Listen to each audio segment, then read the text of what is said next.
আসসালামু আলাইকুম এভরিওয়ান, তোমার দেওয়া ভালোবাসা গল্পের 28 নাম্বার পার্ট। তো আর বেশি কথা না বলে চলুন গল্প শুরু করে দেই। সানিয়া রায়াত মিট করে হাসছে ঠোঁট চেপে। শাহানা বেগম সাফিকে উদ্দেশ্য করে বলে উঠলেন, দেখ সাফি, তোর ছাত্রীও তোকে বলছে এবার অন্তত বিয়ের কথা ভাব। সবাই তোর বিয়ের দাওয়াত খাওয়ার জন্য বসে রয়েছে। সাফি আরোহীর দিকে সরু দৃষ্টিতে তাকিয়ে গম্ভীর কণ্ঠে বলে, তাই দেখছি, খাওয়াচ্ছি বিয়ের দাওয়াত। আরোহীর চোখ পিট পিট করে সাফির দিকে তাকায়। দুইজনে চোখাচোখি পড়তেই আরোহীর চোখ নামিয়ে নেয়। সাফি এখনো তাকিয়ে রয়েছে আরোহীর দিকে। ভয়ে শুকনো ঢুক গিলে আরোহী কয়েকবার। নিজের উপর ভীষণ রাগ হচ্ছে তার। নিজ ইচ্ছে খুঁড়ছে সেখানে ছাপ দেওয়ার জন্য। আয়াত আরোহীর দিকে তাকিয়ে বলে, আরোহী আপু, তুমি দাওয়াত খেতে চেয়েছো, এখন সাফি ভাই বিয়ে করবে, ছাত্রীর আবদার ফেলে দেওয়া যায় না। সাফি অন্যদিকে ঘুরে জিব্বা ঠোঁট ভিজিয়ে মনে মনে নিঃশব্দে হাসলো। সানি সাফির কাঁধে হাত রেখে বলে, তাহলে ভাই ইচ্ছে পূরণ করবে না ছাত্রীর? সাফি সানির দিকে তাকায়, এরপর আরোহীর দিকে তাকিয়ে জবাব দেয়, অবশ্যই, কেন নয় আরোহী। সাফির ডাকে পুরো শুল কেঁপে ওঠে আরোহীর। কাপা কাপা গলায় বলে ওঠে, জি স্যার।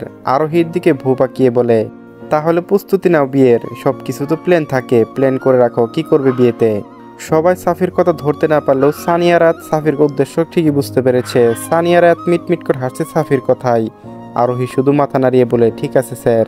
সানি নিজের হাতেই সংযত করতে না পেরে এদিক ওদিক তাকিয়ে রইল। সকলের মাঝে গল্প চলো কিছু সময় পর সানি বলে উঠলেন, আমি আসি, কাজ রয়েছে, সন্ধ্যায় হসপিটালে যেতে হবে। ছোট মামি পারলে আমার জন্য 1 কাপ কফি পাঠিয়ে দিয়ে উপরে। নূরজাহান বেগম হাসূচক মাথা নাড়িয়ে বলে, ঠিক আছে বাবা। সাফি উঠে দাঁড়াতে বলে, আমিও যাই, আড্ডা দাও তোমরা। সাফি সারার আরোহীকে উদ্দেশ্য করে বলে, সন্ধ্যায় দুইজনে আমার রুমে এসো, আজ ফ্রি আছি, যার যার মেয়েদের সমস্যা আছে বুঝিয়ে দেব। ক্লাস টেস্ট খারাপ হলে দুইজনকে বলেছি তো কি করব। কথাটি বলে সেখান থেকে চলে যায় সাফি। সারার আরোহী সাফি যাওয়ার দিকে তাকিয়ে একসঙ্গে মুখ বাঁকায়। আরোহী মনে মনে বলে, এই মানুষটার ফ্রি কেন হতে হবে, 24 ঘন্টায় ব্যস্ত থাকতে পারে না। শায়লা বেগম রান্নাঘরের দিকে যেতে বলল, আমি বরং সানির কফি বানিয়ে দেই। কি ভেবে সারা উঠে দাঁড়ালো। শায়লা বেগমকে উদ্দেশ্য করে বলে, থাক মামুনি, আপনি বসেন, আমি দিয়ে আসছি। আপনার ছেলে আমাকে এমনিতে অপবাদ দিয়েছে আমি কাজ পারি না, বসে খাই, আমিও কাজ পারি দেখুক। শাহানা বেগম হাসলেন, এদের ভাই বোনের লেগেই থাকে সবাই, যা দিয়াই। সানির কথায় যদি তোর সুবুদ্ধি হয়। সারা শাহানা বেগমের দিকে তাকিয়ে চোখ মুখ কুচকে রান্নাঘরে চলে গেল। কয়েক মিনিটের ভেতর কফি বানিয়ে সানির ঘরে উদ্দেশ্য পা বাড়ালো সে। সারার মতো অলস মেয়েকে একবারে কাজ করতে দেখে আরোহী মনে খানিকটা খাটকা লাগলো। কোনো কাজ বলার আগেই না জবাব দেওয়া যে মেয়ের কাজ, সেই মেয়ে আজ আগ বাড়িয়ে কাজ করলে খটকা তো লাগবেই। সারা সানির ঘরের দরজার সামনে দাঁড়িয়ে নক করলো, সানি ভাই। সানি বিছানায় বালিশ হেলান দিয়ে শুয়ে আরামসে ফাইল দেখছিল। সারার গলার আওয়াজ পেয়ে সানি ফাইলটা বিছানার পাশে রাখতে বলে, ভেতরে আই। সারা সানির ঘরে প্রবেশ করে বিছানা ঘেঁষে দাঁড়িয়ে কফি কাপ সানির দিকে বাড়িয়ে ধরে। সানি কফির কাপের দিকে এক নজর তাকিয়ে সারার দিকে তাকাই, তুই আনলি যে? সারা কপাল কুঁচকে মন মরা হয়ে বলে, আপনি তো বললেন কাজ করতে, তাই কাজ করছি, আমি সব কাজে পারি।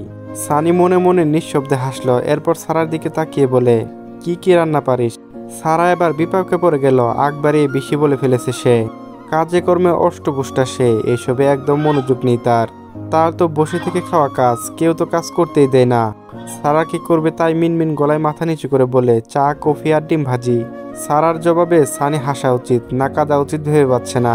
সানি নিজের হাসি আটকিয়ে বলে, বিয়ের পর 3 বেলা বোরকে এইগুলো খেয়ে রাখিস, কঙ্কাল হতে 1 মাসও লাগবে না।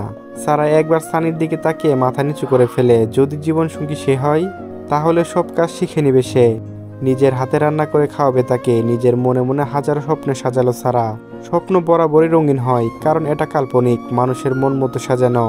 সারা এরপর আবারও মিনমিন গলায় বলে, শিখে নেব সব। সানি মুচকি হেসে ভালোভাবে বসে নিল সে। এরপর সারার হাত ধরে নিজের পাশে বসালো। সারা চুপচাপ মাথা নিচু করে বসে রইল। প্রতিবারের ন্যায় সানি এবারও সারার হাত থেকে কফি খেতে লাগলো। মুহূর্তে এক রাশ লজ্জা ঘিরে ধরলো সারাকে। লজ্জা রাঙা লাল রক্তিম অপরূপ রূপ নিয়ে খাইয়ে দিতে লাগলো কফি। সানি কফির কাপে চুমু দিতে বলে, খাটিয়ে নিচ্ছে দেখে রাগ করিস না, তোর হাতের কফি টেস্ট রয়েছে। আর তোর হাত থাকতে আমার হাতে কি পরিশ্রম করতে হবে সামান্য কফির থেকে। সারার গাল যেন আরো রক্তিম বর্ণ ধারণ করলো। সানি ঠুটে অদ্ভুত এক হাসি, চোখের চাহনি অন্যরকম। সারা এক নজর তাকিয়ে চোখ নামিয়ে হাসুচোখ মাথা নাড়ালো। সানি মুচকে হাসলো সারার জবাবে। রান্নাঘরে থাকা কপালে আর নাকে বিন্দু বিন্দু ঘাম জমে রয়েছে। সানি খেয়াল করেছে বরাবরই সারার নাকটা একটু বেশি ঘামে। বিন্দু বিন্দু ঘাম জমে থাকে সব সময়। এই সামান্য বিষয়টা সানির কাছে কোনো কারণ ছাড়াই ভালো লাগে। বরাবরই ইচ্ছে করে নিজের হাতে ঘামটুকু মুছে দিতে। এতদিন নিজেকে সংযত রাখলেও আজ ভীষণ ইচ্ছে করছে নিজের হাতে ঘামটুকু মুছে দিতে। নিজেকে সংযত রাখতে পারল সানি। কফির কাপে চুমু দিয়ে মাথা তুলল সানি, এরপর ডান হাতে বৃদ্ধাঙ্গুল দিয়ে স্পর্শ করলো নাকে। সারা একটু চমকে গিয়ে সানির দিকে তাকালো। সানি বৃদ্ধাঙ্গুল দিয়ে ঘাম মুছে দিতে দিতে বলে, তোর নাকটা ভীষণ ঘামে সারা। সারার পুরো শরীর অসম্ভবভাবে কাঁপুনি দিয়ে উঠল। সানির স্পর্শে ছিল না কোনো গভীরতা, না কামুকতা, যেটা ছিল সেটা শুধুই যত্ন। ঘাম মুছে সানি নিজের হাত সরিয়ে নিয়ে তৎক্ষণাৎ সারা লজ্জায় এদিক ওদিক তাকাতে লাগলো। সানির দিকে দৃষ্টি রাখতে পারছে না সে। ছোটখাটো বিষয় নিয়েও ভীষণভাবে লজ্জা পায় সারা। সানির সন্নিক্ষণে যে একরাশ লজ্জা ঘিরে ধরে তাকে। সানি সারার লজ্জা রাঙানো মুখের দিকে তাকিয়ে নিঃশব্দে মুচকি হেসে সারার মাথায় হাত রেখে বলে, এইভাবে কষ্ট করে ঘেমে আমার জন্য কফি পানি আনার জন্য ধন্যবাদ ম্যাম। দোয়া করি 10 থেকে 12টা বাচ্চা সন্তানের জননী হন আপনি। সারা বিস্মিত দৃষ্টিতে সানির দিকে তাকিয়ে বলে, 10-12টা? সানি তার মোটা ভুজ যুগল কুচকে বলে, 10-12টা বাচ্চা। কেন, দোয়া পছন্দ হয়নি? আরো বাড়িয়ে দে বলবো? সারা আতকে উঠে বলে, না না না আর না। সানি অন্যদিকে ঘুরে জিব্বা দিয়ে ঠোঁট ভিজিয়ে নিল। সারা এমন মুখ দেখে নিজের হাসি আটকানো কঠিন হয়ে পড়েছে। মেয়েটাকে বিভ্রান্তিতে ফেলা ইদানিং তার ভীষণ লোভ হয়ে দাঁড়িয়েছে। সারা বোকা বোকা কথাগুলো যেন তার দৈনন্দিন জীবনে এত ভালো লাগা ওষুধ হয়ে দাঁড়িয়েছে। সানি ঠোঁট চেপে হেসে বলে, যাক, দোয়া তাহলে পছন্দ হয়েছে। সারা সানির দিকে চোখ দুটো ছোট ছোট করে তাকিয়ে বলে, আপনার ডাক্তাররাই তো বলেন 2টি সন্তানের বেশি নয়, 1টি হলে ভালো হয়। সানি বাম হাত দিয়ে নিজের নাক কুঁচকে নেয়। মূলত হাসি লুকোতে চাইল সে। মেয়েটার সাথে সাথে সে নিজেও অবুঝের মতো আচরণ করতে শুরু করেছে, এটা তার বুঝতে বাকি নেই। সানি একটু গম্ভীর কণ্ঠে বলে, সেটা বলতে হয় যারা মধ্যবিত্ত গরিব তাদের জন্য। বাচ্চাদের লালন পালন করতেও অর্থের প্রয়োজন রয়েছে, সঠিক শিক্ষা দেওয়ার প্রয়োজন রয়েছে। আমার মনে হয় না তোর স্বামীর অর্থের কমতি থাকবে, শিক্ষার অভাব থাকবে, 10টা-12টা বাচ্চা লালন পালন করতে পারবে। সারা আর এ প্রসঙ্গে কথা বাড়ালো না, মাথা ঘুরপাক খাচ্ছে তার। মাঝে মাঝে লোকটা অবিশ্বাস্য কথা বলে ফেলে। সারা উঠে দাঁড়াতে দাঁড়াতে বলে, আমি যাই। সানি মাথা নাড়িয়ে বলে, ঠিক আছে যা, এইভাবে দৈনিক কপি করে খাওয়াবি, দৈনিক একটা করে দোয়া করে দেব তোকে। সারা মনে মনে আওড়ালো, এমন ভয়ানক দোয়া প্রয়োজন নেই আমার। তবে মুখ ফুটে বলতে পারলো না, জোরপূর্বক মুখে হাসি এনে বলে, দোয়ার দরকার নেই সানি ভাই, আমি কফি করে খাওয়াবো। শুধু শুধু খাটবি, দোয়া নিবি না? তোর মন ভীষণ উদার রে সারা, ধন্যবাদ।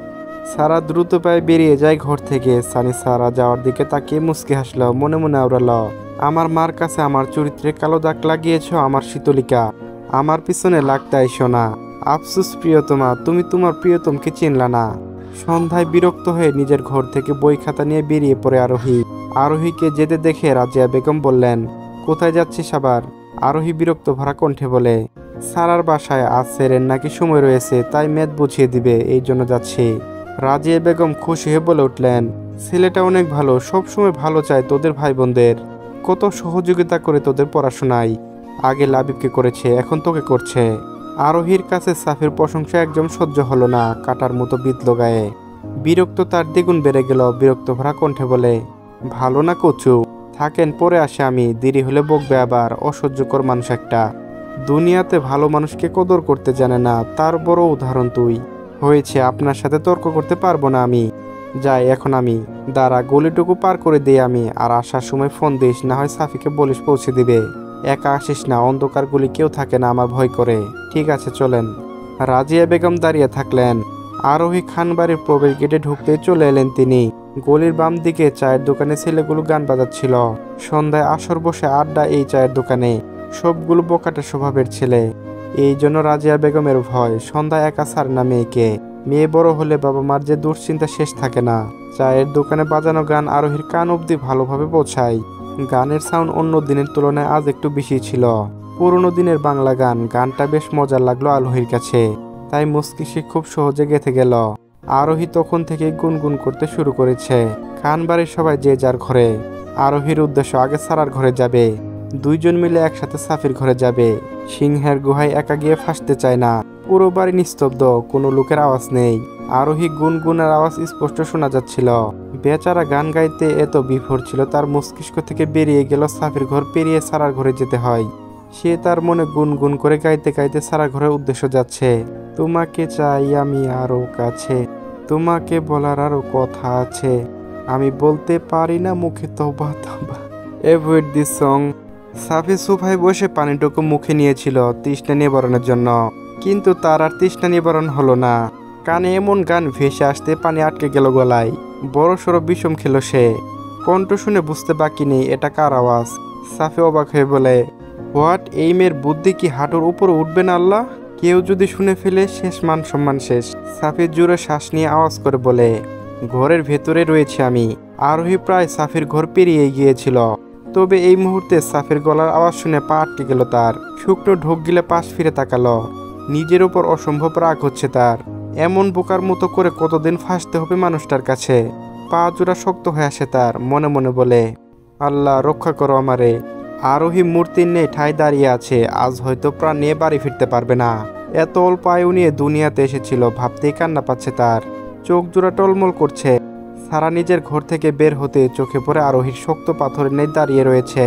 সারা অবাক হয়ে বলে, কি রে জানো, কি হয়েছে তোর? এইভাবে মূর্তির মতো দাঁড়িয়ে আছিস কেন? চল ভাইয়ের ঘরে চল। সারার কথায় আরোহী পুরো শুল কাঁপুনি দিয়ে উঠে, থরথরিয়ে কাঁপছে তার শরীর। সাফির সম্মুখে এ জীবনে দাঁড়ানোর সাহস নেই তার। সারা আরোহীর কাঁধে হাত রেখে ঝাঁকাতে ঝাঁকাতে বলে, কি রে, দাঁড়িয়ে দাঁড়িয়ে স্বপ্নের জগতে হারিয়ে গেলি নাকি? আরোহী শক্ত হয়ে যাওয়া শুল একটু নড়চড়ে উঠে কাঁপা কাঁপা গলায় বলে, আমি যাব না। সারা বিরক্ত হয়ে বলে, দেখ আরোহী, ড্রামা না করে চলতো, মাঝে মাঝে খুব বেশি বাড়াবাড়ি করে ফেলিস। হুট করে কি হলো তোর? এত বছর পরও ভাইয়াকে এত ভয় পাওয়ার বাড়াবাড়ি। ভাইয়াকে তোকে মেরেছে নাকি কখনো খুন করার চেষ্টা করেছে? সারার প্রতিটি কথা সাফির কান অব্দি পৌঁছালো। সাফি দীর্ঘ শ্বাস ফেলে সোফা থেকে উঠে দাঁড়ায়। সারা আরোহীকে হাত ধরে এক প্রকার জোর করে টান দিয়ে নিয়ে যায় সাফির ঘরের সামনে। আরোহী সাপের নেই মুচড়াচ্ছে সারা পাওয়ার জন্য। দরজার সামনে দাঁড়িয়ে সাফির চোখ চোখ পড়তেই পুরো শুল ঠান্ডা হয়ে আসে মেয়েটার। হাত পা অনবরত কাঁপছে, শুকনো ঢোক গিলে কয়েকবার। সারা এবার হাত ছেড়ে দিয়ে সামনে এগিয়ে যেতে যেতে বলে, দেখো ভাইয়া, তোমার ছাত্রী কি হয়েছে? চলবে। গল্পটি কেমন লাগলো অবশ্যই কমেন্টে জানাবেন। ধন্যবাদ।